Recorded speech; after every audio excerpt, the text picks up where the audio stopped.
Hey guys, I am Archana. Welcome back to my channel Deja Vu.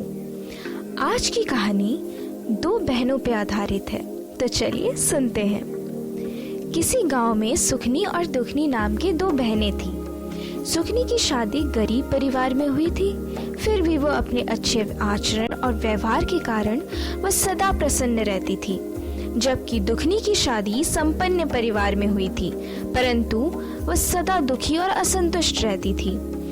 एक दिन सुखनी लकड़ी ढूंढने जंगल की ओर गई। लकड़ी बीनते बीनते उसकी मुलाकात एक भालू से हो गई। सुखनी के जंगल आने के उद्देश्य को जानकर भालू ने सुखनी से कहा, सुखनी, मैं तुमसे कुछ पूछना चाहता हूँ, क्या तुम्हें मंजूर है?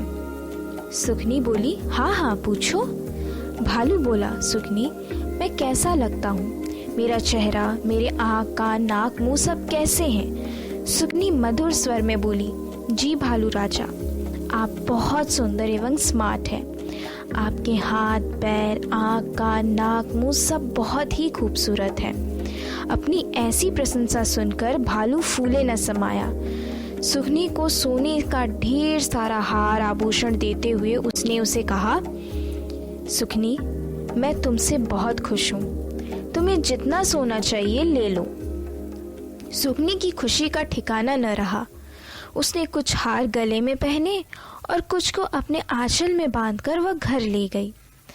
घर पहुंचते पहुंचते शाम हो गई थी।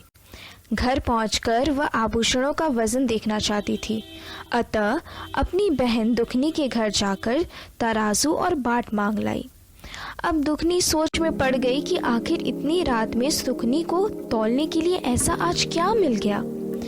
वह पीछा करते हुए उसके घर पहुंची और उतना सारा सोने का आभूषण देखकर उसकी आंख फटी की फटी रह गई। उसके मन में लालच भर आया। उसने अपनी बहन सुखनी से पूछा, बहन सुखनी, ये सब चीजें तुम्हें कहाँ से मिला? सुखनी ने सहजता पूर्वक उत्तर दिया, जंगल के भालू ने दिया है। लालची दुखनी से अब न रह गया।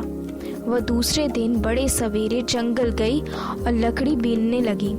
तभी भालू वहां आया और उसने दुखनी से वही सवाल किया जो उसने सुखनी से पूछा था, परंतु लालची और घमंडी दुखनी ने ठीक उल्टा ही जवाब दिया। उसने कहा, तुम कोयले के समान काले हो, तुम्हारे आंखें उल्लू के समान हैं, तुम्हारे नाखून भूत के समान लग रहे हैं। ये सुनते ही भालू आग बबूला हो गया और उस पर टूट पड़ा और उसे लहलुहान कर दिया। वह किसी तरह जान बचाकर भागते हुए घर पहुंची। एक दिन सुखनी अपने मामा के घर जाने के लिए निकली। उसे रास्ते में एक गाय मिली जो शिखर से बंधी हुई थी। उसने सुखनी को देखकर उसे स्वयं को खोलने का निवेदन किया। सुखनी ने उसे खोल दिया। वह कुछ और आगे बढ़ी तो पिंजरे में बंद तोता मिला। उसने भी सुखनी से पिंजरा खोलने का निवेदन किया और सुखनी उसे पिंजरे से मुक्त कर दी। कुछ और दूर आगे बढ़ी तो उसे एक मुरझाया हुआ ताड़ का वृक्ष मिला। उसने सुखनी से निवेदन किया कि वह उस पर 6 बाल्टी पानी डाल दे, जिससे उसमें जान आ जाए। सुखनी ने वैसा ही किया। कुछ दूर और आगे जाने पर उसे एक बुझा हुआ चूल्हा मिला। चूल्हे ने भी सुखनी से निवेदन किया कि उसमें कुछ लकड़ी डालकर आग सुलगा दे। उसका भी निवेदन स्वीकार करते हुए उसने वैसा ही किया। इस तरह मदद करते करते सुखनी अपने मामा के घर पहुंच गई। 2 दिन मामा के यहाँ रहने के बाद वह घर वापस लौटने लगी तो रास्ते में सबसे पहले फिर उसी चूल्हे से मुलाकात हुई। चूल्हे पर उस दिन खीर पक रहा था। चूल्हे ने सुखनी को पास बुलाया और खीर खाकर जाने को कहा। सुखनी भरपेट मीठी खीर खाई। वह जैसे ही आगे बढ़ी तो उसकी मुलाकात हरे भरे ताड़ से हो गई। उस पर रंग बिरंगे सुंदर सुंदर साड़ियाँ टंगी हुई थी। उसने सुखनी को पास बुलाकर सारी साड़ियाँ उसे दे दी। जब सुखनी और आगे बढ़ी तो वह पिंजरे वाले तोते से मिली। तोते ने उसे पास बुलाकर एक सुंदर सा हीरे का हार और सोने का कंगन दिया। वहाँ से आगे बढ़ने पर उसे खुली गाय मिली। अब सुखनी को बहुत प्यास लगी हुई थी। गाय ने उसे अपने पास बुलाया, जहाँ एक बाल्टी में पानी और एक में दूध रखा हुआ था। सुखनी ने जी भरकर पानी पिया और गाय के कहने पर दूध भरी बाल्टी अपने साथ ले ली। इस तरह वह प्रफुल्लित मन अपने घर वापस पहुंच गई।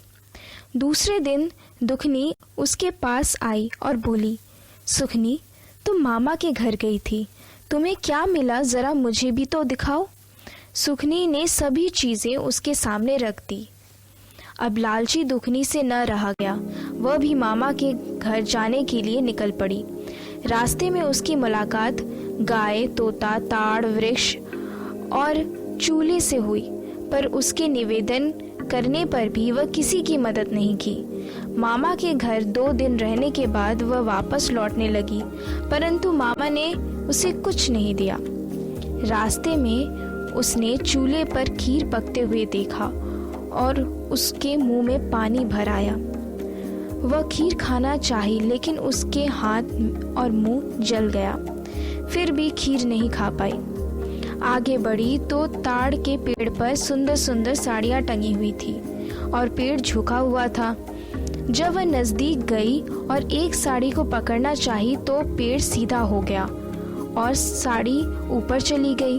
और आगे बढ़ने पर तोता मिला और पास में ही सुंदर हार पड़ा हुआ था। दुखनी उस हार को लेना चाही, परंतु तोता उस पर हमला बोल दिया और काट काट कर उसे लहलुहान कर दिया।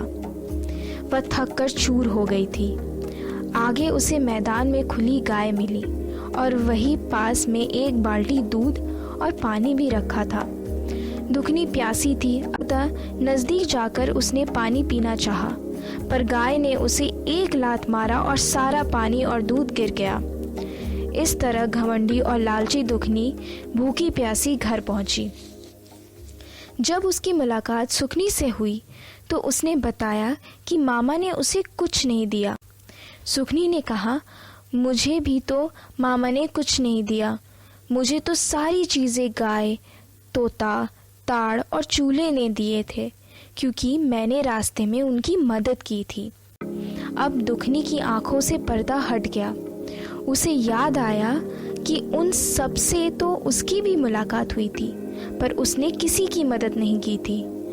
अब वह क्या करती, मौका हाथ से निकल चुका था।